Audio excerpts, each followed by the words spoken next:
네, 시작 기도로 주님의 기도 하겠습니다. 성부와 성자와 성령의 이름으로 아멘. 하늘에 계신 우리 아버지, 아버지의 이름이 거룩히 빛나시며 아버지의 나라가 오시며 아버지의 뜻이 하늘에서와 같이 땅에서도 이루어지소서.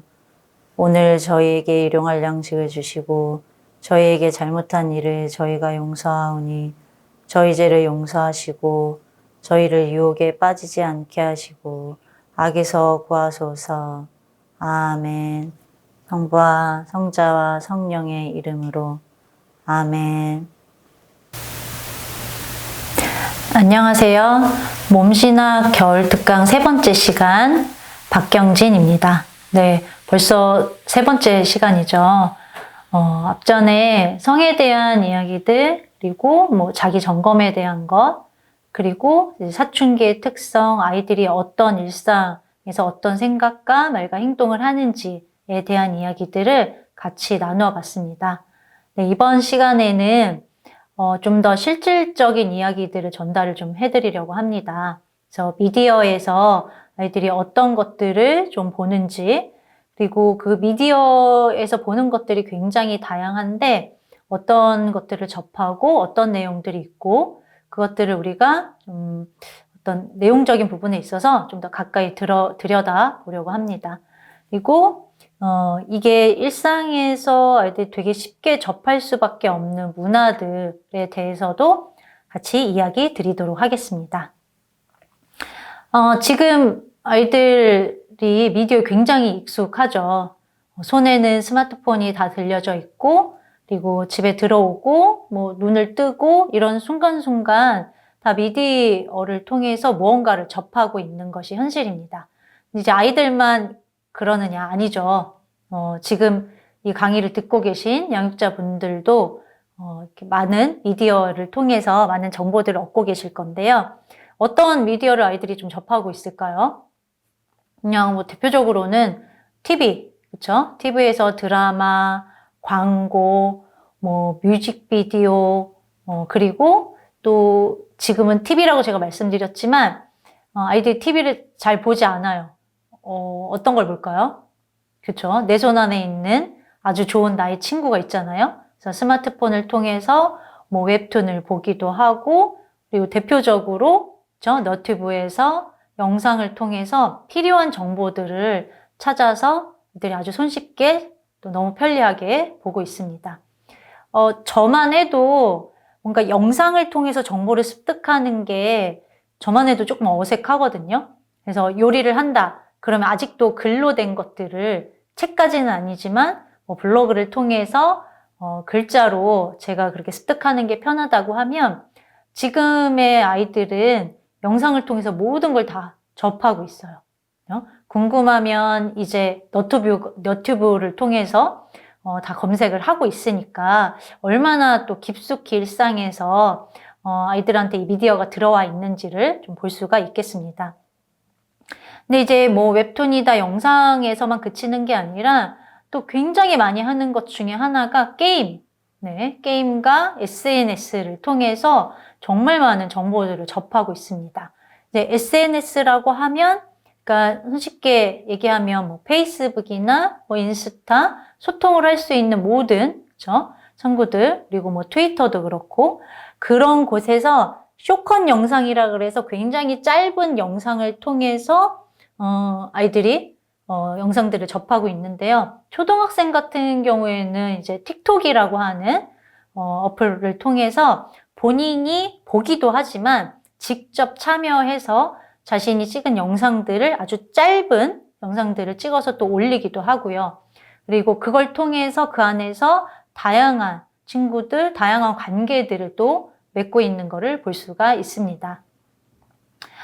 부모님들도 많이 하시나요? 양육자분들도?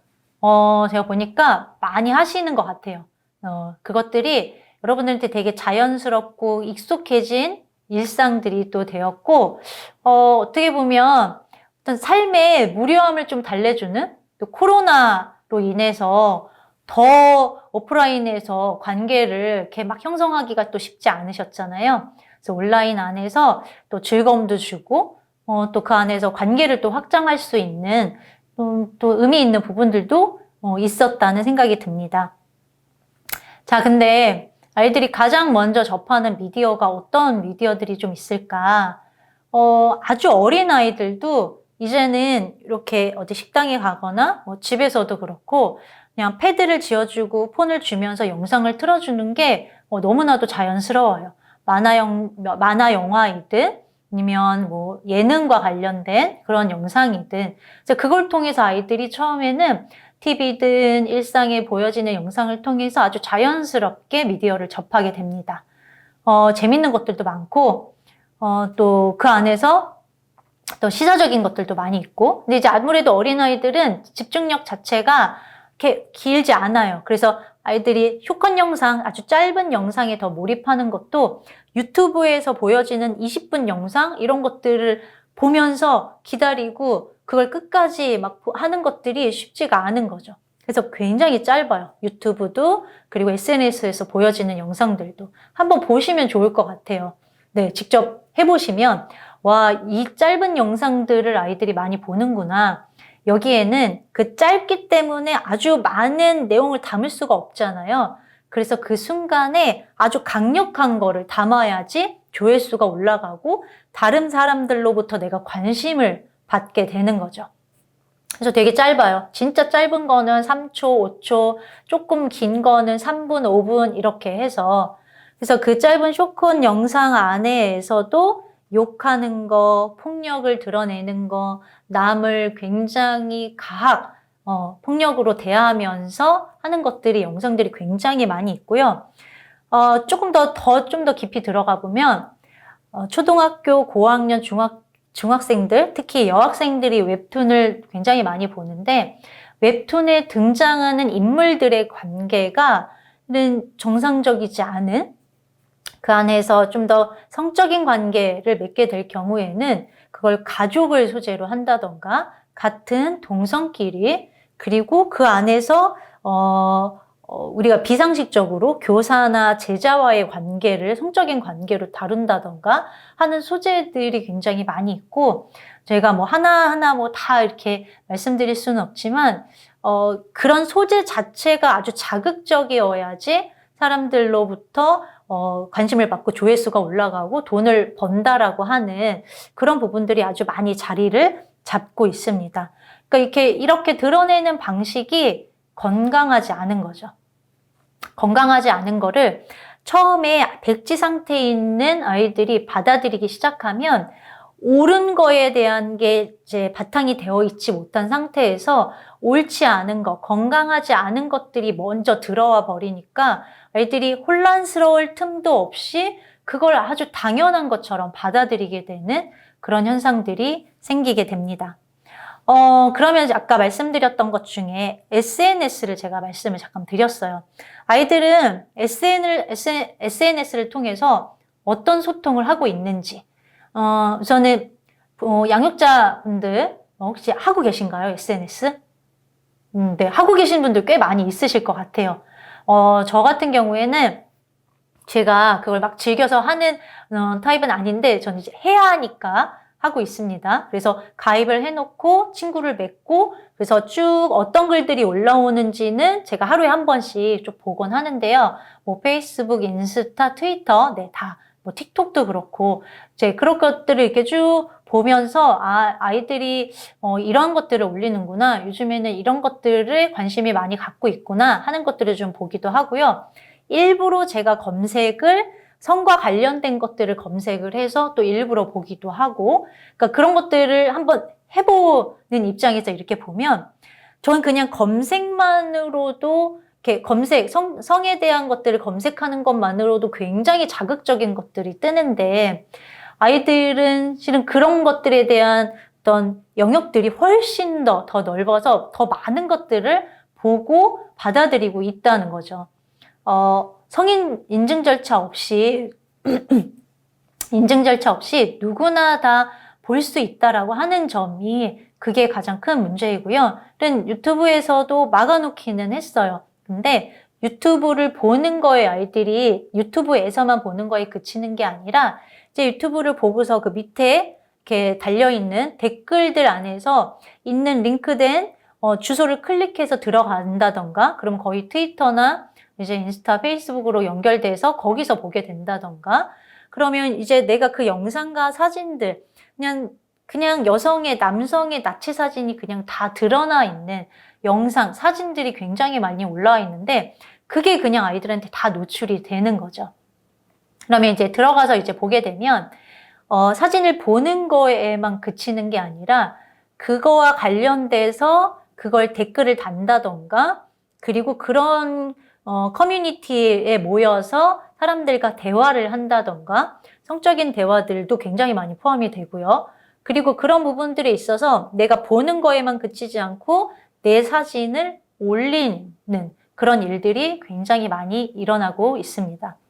그래서 그냥 트위터에서 많이 올라오는 영상 중에 그냥 길거리에서 새벽에 나체인 상태로 사진을 찍어서 올리는 사진, 영상 올리는 경우들도 많이 있고, 그걸 이제 몸을 가리는 게 아니라 얼굴만 가린 상태에서 본인의 몸을 다 오픈하는 경우들도 있고요. 이런 것들이 돈을 받고 자신의 몸 사진이나 영상을 파는 경우들도 있고, 그리고 돈을 요구하는 사람, 그 사람이 내게 어떤 성적인 행동을 요구한 거를 그것대로 하면 또 돈을 받기도 하고, 그러니까 청소년으로서 실은 경험하기 굉장히 어렵고 힘들고 그러면 안 되는 일들이 지금 SNS라는 공간 안에서 굉장히 많이 일어나고 있습니다.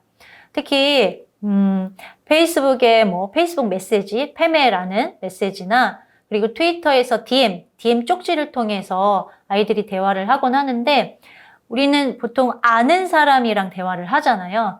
근데 아이들은 모르는 낯선 사람과 대화를 하는 거, 특히 가상의 공간, 사이버라는 공간 안에서 낯선 사람을 만난다는 경험은 굉장히 색다르고 설레는 경험으로 아이들한테 다가오게 됩니다. 그렇다 보니까 쪽지를 보내게 되고, 그 쪽지로 낯선 사람에 대해서 내가 알아보게 되고, 그리고 나를 이쁘다고, 귀엽다고, 내가 좋다고 해주는 사람에게 호감을 느끼게 되고, 그러면 그 경계가 허물어져 버리는 거죠. 내가 너무 좋대, 나를 너무 좋아해. 그리고 나한테 아무런 내가 뭘 하지도 않았는데 음료수 쿠폰을 보내준다던가, 문화상품권을 보내준다던가 하는 행동이 이 청소년들 입장에서는 관심인 거고 너무나도 좋은 경험인 거예요. 그러니까 쪽지를 계속 주고받게 되고, 상대방이 실은 10대인지 20대인지 30대인지 모르는 상황에서, 물론 얘기는 하겠죠.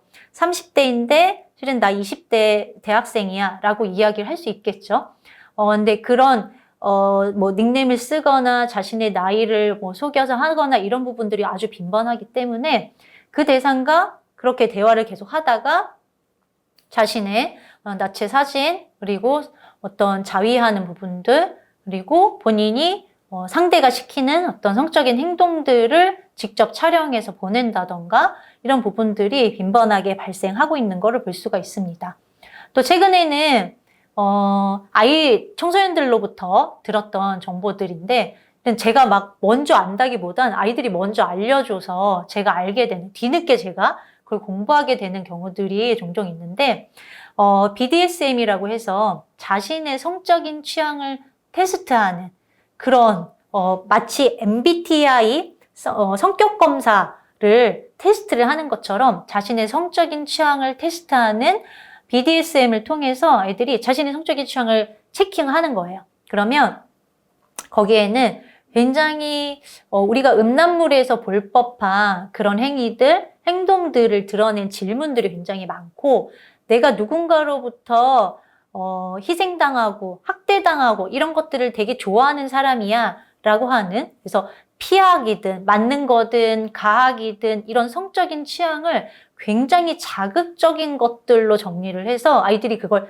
테스트해서 자기 결과를 볼 수 있게끔 하는 테스트가 있어서 제가 그 청소년들이 그런 것들을 찾아보고 직접 테스트를 하는 경우들이 있다는 얘기를 듣고, 아이들이 정말 많이 이런 성에 있어서도 많이 좀 깊게 빠져 있는 부분들이 있다, 그리고 단순히 그게 성에 대한 부분들로만 채우려고 하는 자신의 공허함과 힘들고 외로운 부분들을 이 성적인 어떤 욕구, 이런 성적인 만족으로 위해서만 채우려고 하는 부분들을 조금 볼 수가 있었습니다. 굉장히 안타까웠죠.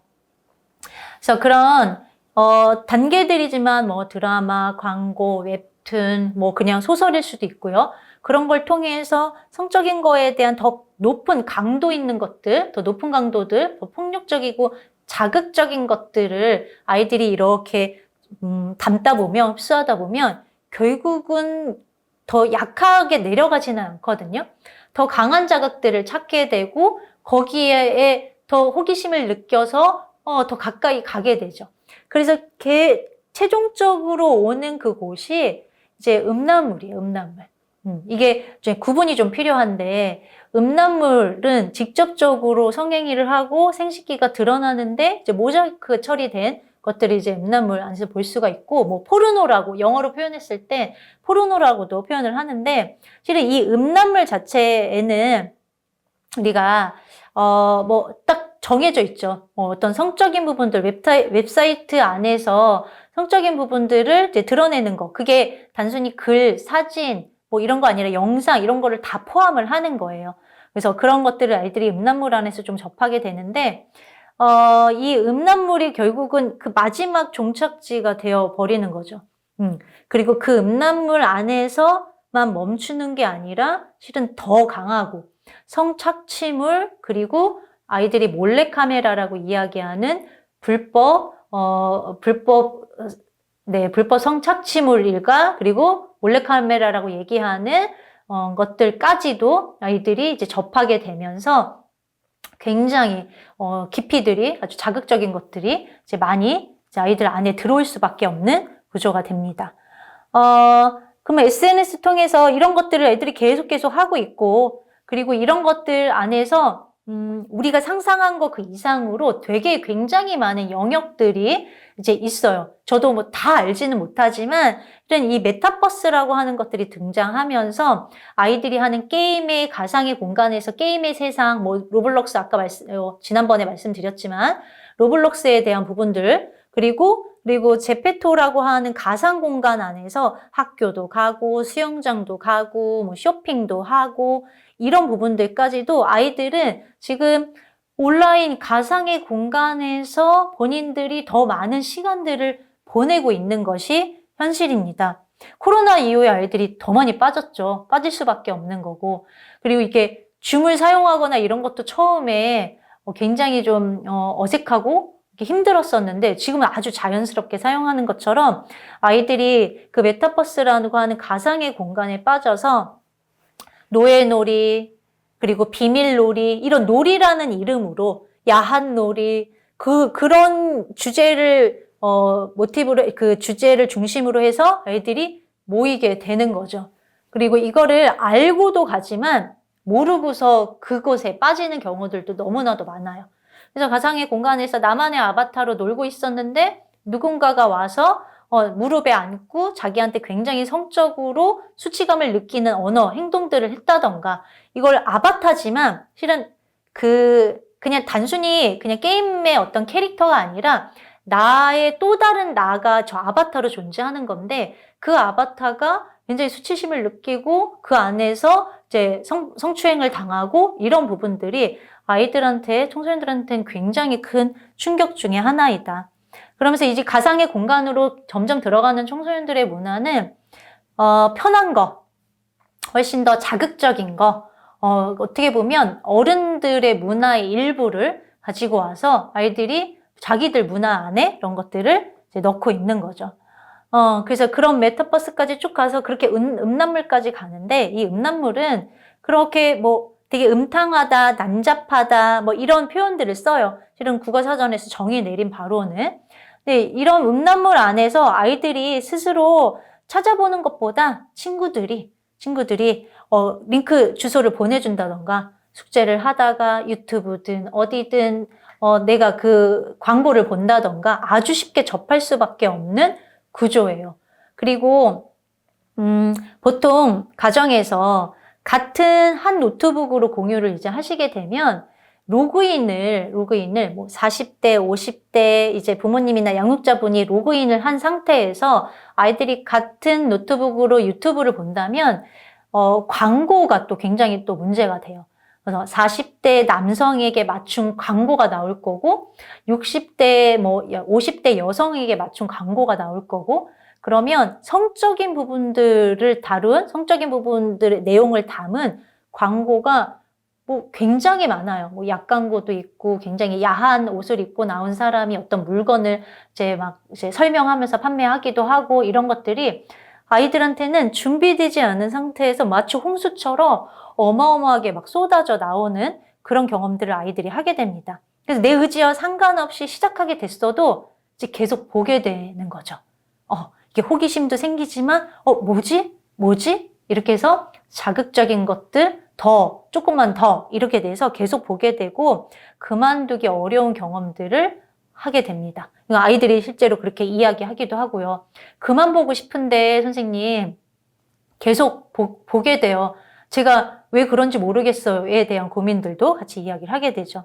근데 이런 것들이 사이버상에서 내가 아닌 또 다른 내가 존재하는 그 공간 안에서 내가 하는 말들이 굉장히 폭력적이고 그리고 그런 것들에 대해서 쉬워지는 거죠. 내 사진을 보내고 내 신상을 오픈해서 어느 초등학교, 어느 고등학교 누구 집 주소를 아이들 아주 쉽게 오픈하거든요.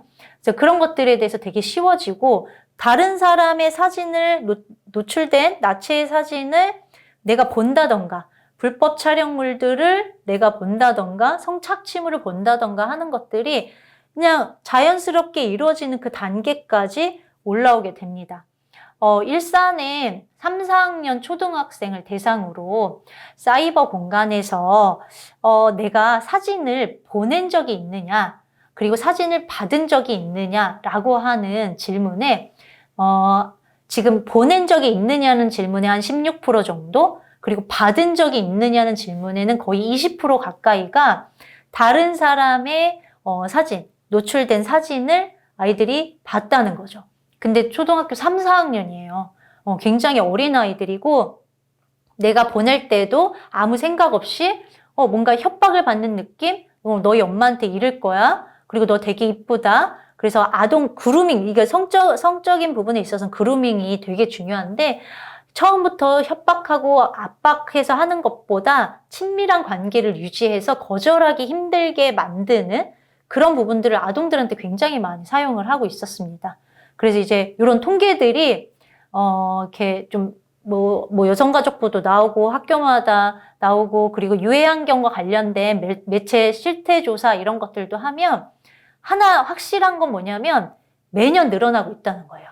매년. 특히 어느 공간에서 온라인과 사이버 공간에서 피해 사례들도 그렇고 그걸 경험하는 사례들도 굉장히 많이 늘어나고 있는 걸 볼 수가 있습니다. 그래서 이 음란물과 관련된 걸 딱 음란물만 얘기할 수 있는 건 아닌데 어디서 조금 드러나는지 수업 중에 제가 좀 확인된 바가 있어서 잠깐 공유를 드리면 중학생이랑 이성교제에 대한 주제로 아이들이랑 수업을 한 적이 있어요. 아이들 되게 좋아해요. 우선 이성에 대한 부분들이 나오기도 하고 본인들이 관심 있는 부분이기도 하고 그래서 이성교제를 주제로 분명히 진행을 했었는데 제가 이제 그 중에 하나가 어떤 내가 이성을 만나는 게 좋을 것 같은지 이상형에 대한 이야기를 한 적이 있어요. 그러면 아이들은 아무래도 외적인 부분에 관심이 많이 있다 보니까 잘생기고 예쁜 사람에 대한 이야기가 나오기도 하고요. 또 내가 어떤 사람을 만나봤는데 되게 좋았다, 사귀었는데. 그래서 그런 경험들을 이야기하기도 해요. 근데 어느 순간부터 이 이상형인데 그 이상형이 음란물에 등장하는 굉장히 성인물에 등장할 법한 그런 대상이 나오기 시작한 거예요. 그래서 예를 들면 뭐 비슷해요. 뭐 예쁜 여자, 잘생긴 남자, 근육질의 남자 뭐 이런 것들이 쭉 나오다가 아이들한테 물어봤을 때 이렇게 금전적인 돈 많은 여자, 재력이 있는 남자 이런 것까지 이제 나오다가 시어머니를 잘 따르는 여자 이런 게 나오기 시작하고 술상을 잘 차려주는 여자 이런 게 또 나오기 시작하고, 이제 조금 더 나아가면 조신한 여자, 골반이 큰 여자, 혈기 왕성한 여자, 이런 것들이 나오기 시작하는 거예요. 근데 여기에서 조금만 더 가면 이제 성행위 장면을 연상할 수 있는 체위와 관련된, 그래서 어떤 체위를 잘 할 것 같은 여자, 남자들이 나오기 시작하면서 제가 이제 굉장히 이거 한 3년, 4년 전에 나왔던 그런 내용들인데, 이걸 이성교제에 대한 이야기이지만 아이들이 굉장히 음란물에 많이 빠져 있구나, 깊이. 그리고 많이 이렇게 아이들이 뭐 고등학생도 아니었고요. 이제 막 초등학교를 졸업한 중학생 아이들한테서 이런 이야기가 나온다는 건 음란물 중에서도 굉장히 더 자극적이고, 그리고 본인들 안에 여성에 대한 정말 이상한 환상들, 그리고 또 하나는 가정 안에서 내가 여성을, 남성을 보는 상을 우리가 부모님을 통해서 보게 되잖아요. 그렇죠? 그래서 부모님을 통해서 보는 것들이 아까 뭐 시어머니를 잘 따르는 여자, 술상 잘 차려오는 여자, 실은 이런 부분들도 가정의 영향이 그래도 조금은 있겠다. 음란물을 통해서 내가 가상의 어떤 되게 비현실적인 여성상을 세우는 것도 있지만, 현실에서 이렇게 말 잘 듣는 여자에 대한 어떤 것들을 그런 부분들이 부모님이나 주변으로부터, 친구로부터 영향을 받는 부분들도 있겠다, 이런 생각들이 좀 들었습니다. 그래서 이런 이성교제, 뭐 음란물, 실은 이런 이야기들이 아이들이 드러내서 이야기할 때, 이때가 성교육을 하기에는 굉장히 좋은 기회예요, 시기예요. 어떡하지? 얘가 이걸 얘기하면 어떡하지가 아니라, 음란물에 대한 이야기를 아이가 얘기를 해주면 저는 굉장히 고맙다고 이야기할 것 같아요. 그런 이야기를 솔직하게 이야기해줘서 너무 고맙다. 너가 고민이고 그런 생각이 들었구나 라고 하는 부분들. 그래서 이런 이야기들을, 주제들이 혹시 나올 때 그런 것들을 부모님이 먼저, 양육자분들이 먼저 발견을 하셨을 땐 아이와 성에 대해서 이야기 나누는 게 굉장히 좋은 기회이고, 비난, 부정, 그리고 이렇게 우리가 잘하는 거 있잖아요. 조언하는 거. 이런 것들보다는 그냥 어떤 사람인지, 네가 만나는 여자친구는 어떤 친구야? 어떤 모습이 너는 그렇게 좋았던 거야? 그런 게 되게 매력적이었구나. 와, 그 친구 굉장히 배려 있는 친구네. 라고 해서 사람에 대한 이야기를 먼저 끌어가시면 너무 좋을 것 같아요. 안 그러면 애들이 어떻게 하냐? 네, 입을 닫죠. 네. 뭔가 너무 걱정하는 부모님한테 이야기하기 미안한 거고요. 그리고 내가 무언가를 얘기하면 혼나잖아요. 나는 늘 지적받고 나는 잘못하는 거고. 그래서 한 친구가 그런 얘기 하는 거예요. 여자친구가 사귀고 여자친구를 만나면 부모님이 너무 걱정을 많이 하니까, 그 걱정은 뭐겠어요? 뭐 임신에 대한 걱정, 그렇죠? 요즘에 워낙 시끄러우니까 충분히 이해가 돼요. 성폭력에 대한 부분들. 그래서 그게 너무 걱정이 많으시니까 자기가 얘기를 못 하겠대요. 마치 죄인이 된 것 같고 뭔가 잘못하는 것 같고. 근데 누군가를 만나고 사랑한다는 건 아이들한테도 굉장히 좋은 경험이고요.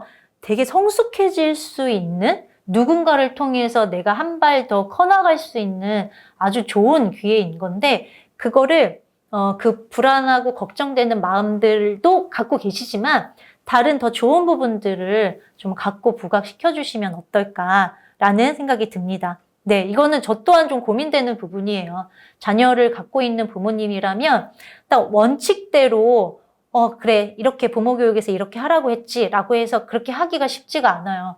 우리 다 감정이 있는, 그리고 자녀를 걱정하고 생각하는 부모이기 때문에 더 어렵다는 생각이 들거든요. 네, 그래서 그런 부분들. 그래서 이렇게 좀 최소한은 그런 문제들이 생겼을 때 내가 마지막으로 이 일을 알면 안 되겠죠. 그쵸? 이 일을 아이들이 나중에 정말 제발 부모님한테 얘기해 주지 마세요. 이렇게 해서 저한테 먼저 알려지는 경우, 그리고 경찰을 통해서 사건화가 돼서 이제 부모님한테 알려야 되니까 알게 되는 경우, 이렇게는 안 돼야 되기 때문에, 혹은 어떤 뭐 고민이 생기거나 문제가 생기거나 사건화가 되거나 했을 때 아이로부터 직접 그런 이야기를 들을 수 있는, 그렇게 되기 위해서 일상에서 그런 이성교제에 대한 거, 사춘기 몸의 변화에 대한 거, 그리고 음란물을 본 거에 대한 거, 이런 것들이 일상의 대화에서 많이 좀 들어주시고 좀 나눠주시면 좋겠다는 생각이 듭니다. 자, 음란물에 대한 걸 조금만 더 좀 정리를 해드릴게요. 그러니까 음란물이 이게 원래 여성가족부에서 청소년 매체 이용 및 유해환경 실태 조사를 매년 조사를 하는데 그냥 신기할 정도로 굉장히 점점 많이 나오고 있어요. 그래서 성인용 영상물을 이용한 청소년이 43.5%, 절반 정도가. 그러니까 내가 이용했다고 체크도 하지만 했는데 안 했다고도 체크할 수 있는 걸 감안하면 더 많은 청소년들이 성인물에 노출이 되어 있다, 보고 있다라고 볼 수 있고요. 근데 그러니까 본 경험은 30 몇 프로, 그리고 내가 청소년들 중에서 이 성인 인증 단계를 거치지 않고 이용한 경험이 있는 친구가 43.5%가 되는 건데요. 묻지 않아요. 그냥 체크박스에 18세 이상이라고 하는 것만 체크하면 저도 그렇거든요. 저도 여성인데 남성, 그리고 제가 뭐 40대인데 10대 이렇게 체크해도 그냥 회원가입이 된다는 거죠. 어렵지 않아요. 이제 그런 부분들을 애들이 많이 접하고 있고, 그리고 이제 아이들이 이걸 통해서 무슨 내가 혼자서 보는 건 이건 안 돼 라는 마치 무슨 홍익인간의 정신인 것처럼 널리 퍼뜨려요. 친구한테도 보내고 누구한테도 보내고 선배한테도 보내고 학원 친구 보내고 이렇게 해서 널리 공유하는데 엄밀히 얘기하면 이건 유포죄예요. 유포죄. 그리고 실제로 형사처벌을 받은 케이스가 있고 어르신이기는 했지만 이게 유포하는 것만으로도 형사처벌이 된다라고 하는 거. 근데 제가 이렇게 얘기 드렸다고 아이들 또 겁주시지 마시고, 그러니까 그런 것들에 대한 거를 어떤 정보적인 거, 어떤 법적인 거에 대한 거와 같이 얘기를 해주실 때 이야기를 해주셔도 조금 좋겠다. 네. 그래서 초등학교 아이들 중에서는 33.8%가 음란물을 본 경험이 있다고 나오고, 근데 그 아이들이 모두 다가 다 음란물에 빠지는 거는 아니죠. 근데 빠지는 아이들이 있어요. 그거를 이제 중독이 된다, 내성 현상이 생긴다라고 이야기할 수 있는데 그 아이들 중에서도 한 15% 정도가 계속 더 강한 자극들을 찾게 되죠. 그 강한 자극들을 찾게 됐을 때 그냥 음란물 보는 거 뭐가 문제야? 볼 수 있지 라고 생각하실 수 있지만 문제는 이거예요. 보는 거에만 그치지 않고 행동화한다는 거예요.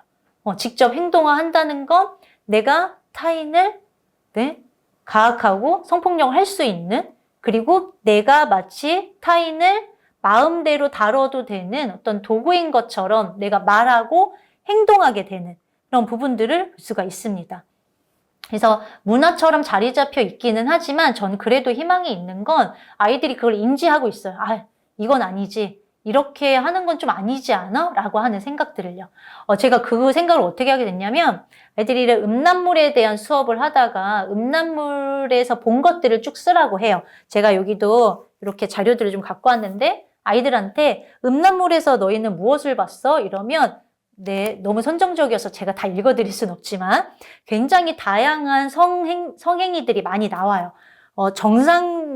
정상과 비정상을 나누는 게 그게 뭐냐라고 물으실 수 있지만 정말 한 사람이 한 사람을 인격적으로 대하면서 정말 행복하고 아름다운 성관계를 가지지 못하는 것들이 훨씬 더 많아요. 그걸 아이들이 많이 봤고.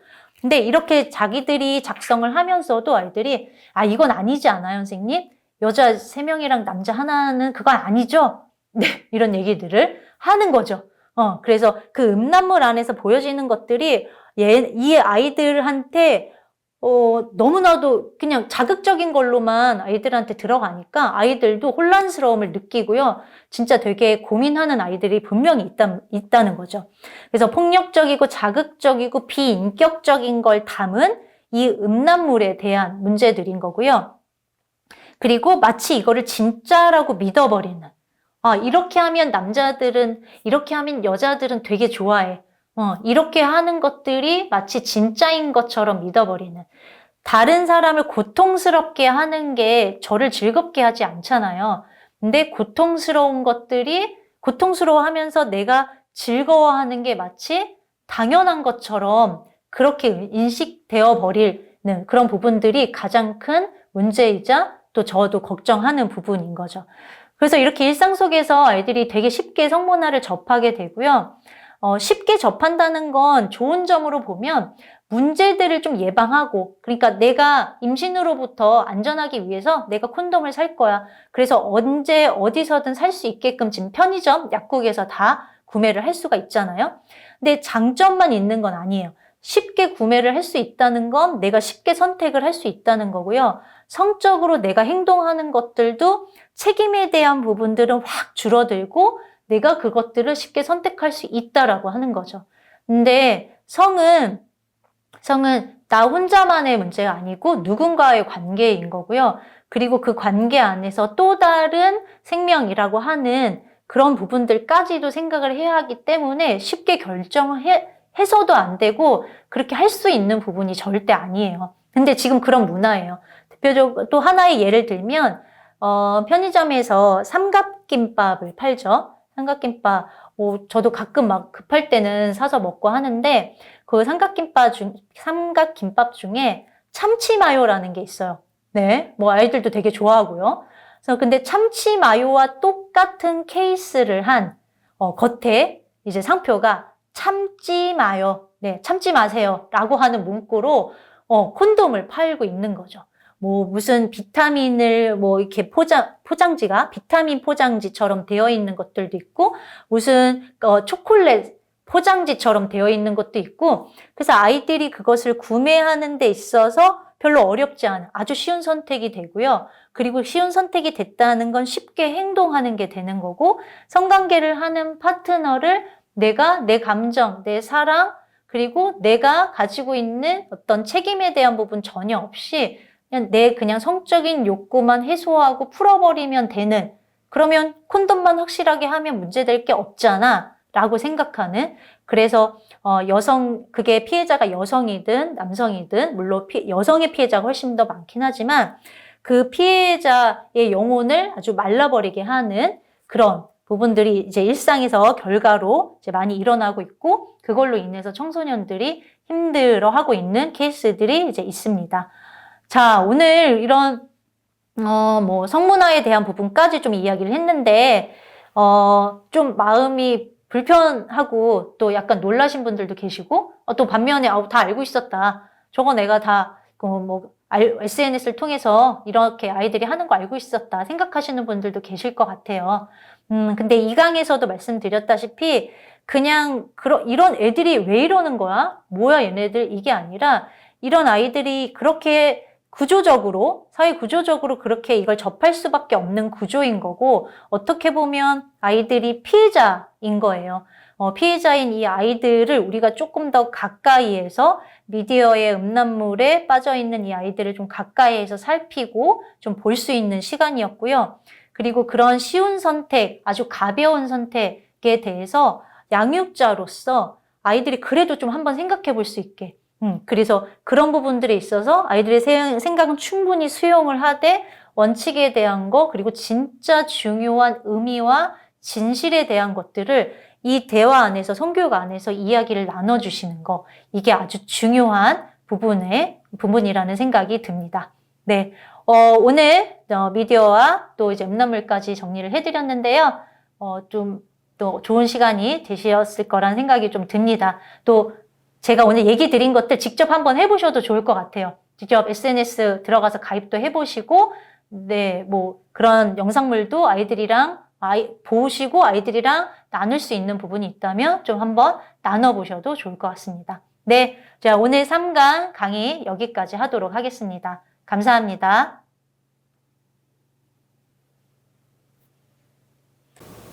네, 마침 기도로 영광송 바치겠습니다. 성부와 성자 성령의 이름으로 아멘. 영광이 성부와 성자 성령께 처음과 같이 이제와 항상 영원히 아멘. 성부와 성자와 성령의 이름으로 아멘.